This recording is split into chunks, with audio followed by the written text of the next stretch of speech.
மேற்கு வங்கத்தில் காலியாக உள்ள 3 மாநிலங்களவை இடங்களுக்கான இடைத்தேர்தல் ஜூலை 24ஆம் தேதி நடைபெறவுள்ள நிலையில் தேசிய ஜனநாயக கூட்டணியின் மாநிலங்களவை பலம் அதிகரிக்கும் வாய்ப்பு உருவாகியுள்ளது.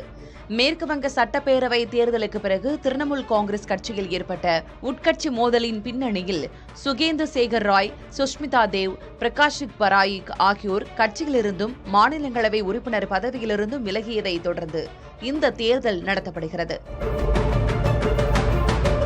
நாடாளுமன்ற மழைக்கால கூட்டத்தொடர் ஜூலை 20ஆம் தேதி தொடங்க உள்ள நிலையில் பெண்களுக்கான இடஒதுக்கீடு, தொகுதி மறுவரையறை மற்றும் ஒரே நாடு ஒரே தேர்தல் தொடர்பான மசோதாக்களை மத்திய அரசு பரிசீலித்து வருவதாக கூறப்படும் நிலையில் இடைத்தேர்தல் முக்கியத்துவம் பெறுகிறது.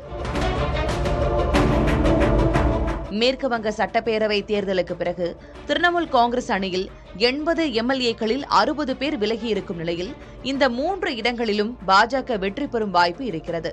அவ்வாறு நடந்தால் மாநிலங்களவையில் பாஜகவின் பலம் 114 117 உயரும். இதன் மூலம் 245 உறுப்பினர்களை கொண்ட மாநிலங்களவையில் தேசிய ஜனநாயக கூட்டணியின் பலம் 155 அதிகரிக்கும்.